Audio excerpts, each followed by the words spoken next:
الله الرحمن الرحيم. السلام عليكم إخواني أخواتي من جديد مطبخ ولاء للطبخ والحلويات. كما كتلاحظوا معايا فاليوم إن شاء الله غادي نقدموا واحد البراوني بالتشيز كيك اللي كيجي الشكل ديالو كذلك المذاق كيجي رائع. فهذا هو الشكل ديالو من الداخل، هانتوما كيف كيجي، فكيجي خفيف ولذيذ في نفس الوقت. فنتمنى ان الاعجاب ديالكم والرضاء ديالكم. فإلا عجبكم الفيديو ما تنسوش تدعموني وتشاركوها مع العائلة ديالكم والأصدقاء، وسامحوني على الأخطاء إلا وضعت شي خطأ في الفيديو، فنسألكم الدعاء. والآن إن شاء الله غادي ندوزو لمرحلة التحضير.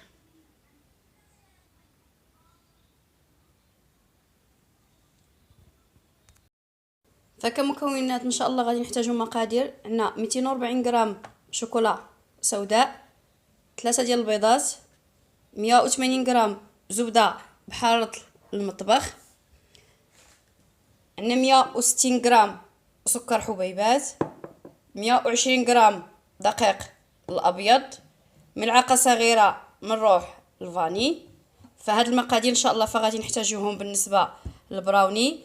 فالان التشيز كيك ان شاء الله غادي نحتاجو بيضه واحده، 60 غرام سكر حبيبات، و 225 غرام من كريمه الجبن فيلادلفيا او الاخت اللي عندها متوفر تستعملوه. وان شاء الله غادي نبشروا العمل.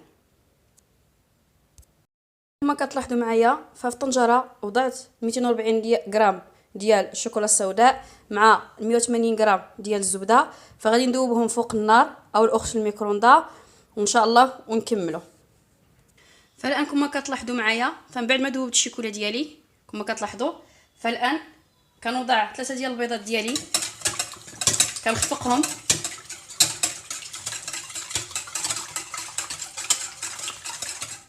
كنضيف عليهم السكر،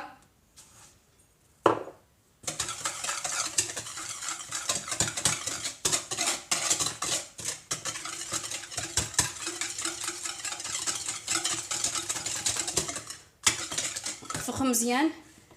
والان كنضيف معلقه صغيره من روح الفاني،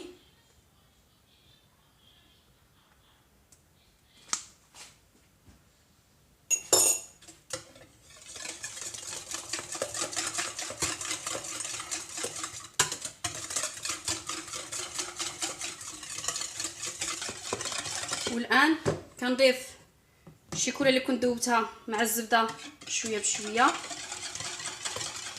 ونستمر في الخفق. انا نضيف ونستمر في الخفق.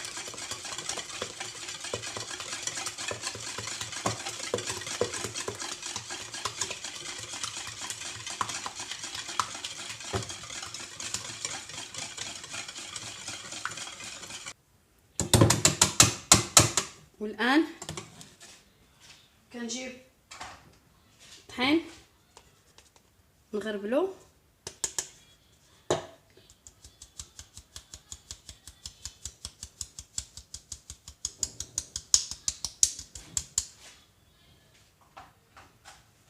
نضيفو في مره. كنجيب سباتولا ونمزج الخليط مع العناصر الاولى.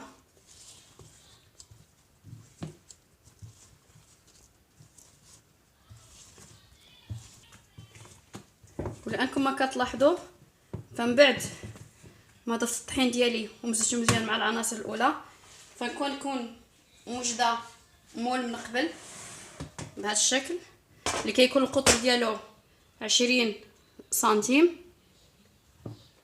مغلفاتو بالبابيل نتاع بورق الزبده ورق الفرن.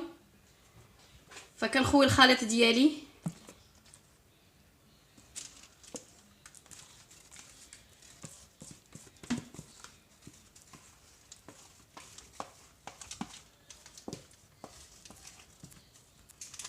والان كنحاول نوزع الخليط ديالي على جميع الاطراف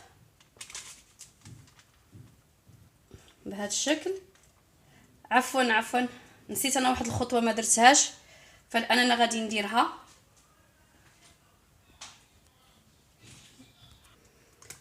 عفوا سمحوا لي على هذا الخطا اللي درت. فكنحيد واحد 2 معالق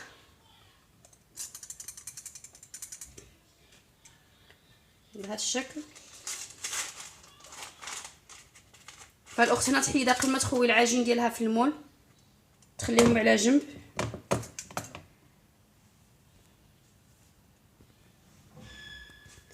هكا. فالان كنسوي او نقاد العجين ديالي براوني ديالي ونخليه على جنب وندوزو للخطوه التاليه. كما كتلاحظوا معايا فالخطوه التاليه هي عندنا التشيز كيك.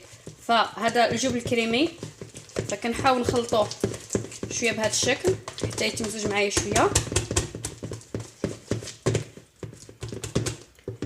الان كنضيف عليه 60 غرام ديال سكر حبيبات، كنضيف كذلك ملعقه صغيره مروح الفاني،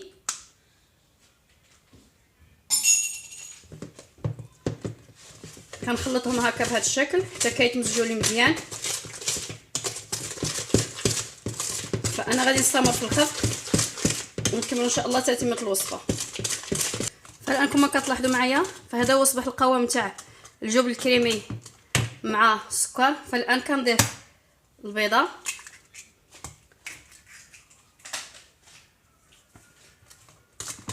كنخلطها معاهم.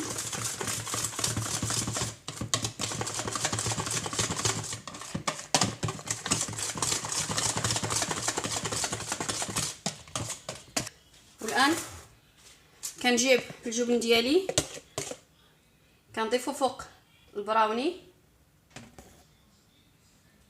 بهذا الشكل.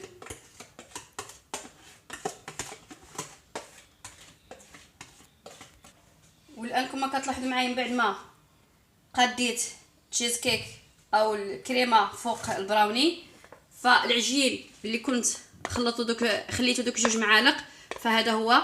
فالان كنحاول نوضع بعشوائيه فوق العجين هكا بهذا الشكل.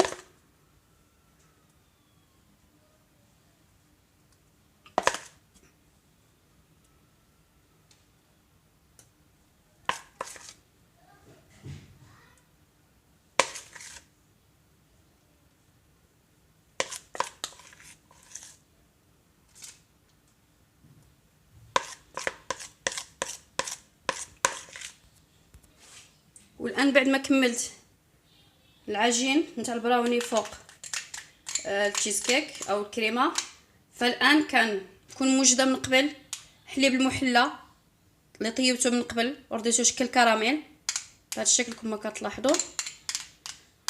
فكنوضع بهذا الشكل كذلك عشوائي.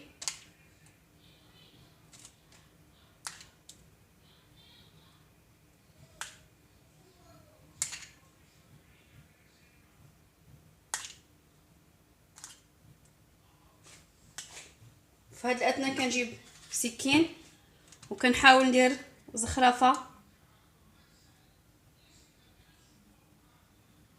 بهذا الشكل. الاخت ما تحاول ما توصلش حتى لتحت للتشيز عفوا البراوني.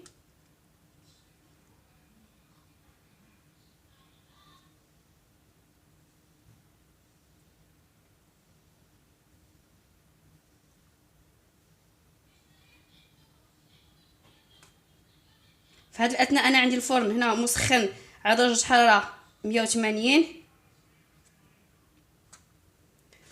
فغادي نوضعوه في الفرن يطيب عفوا لمده 40 دقيقه، ومن بعد ان شاء الله وتشوفوا الشكل ديالو النهائي.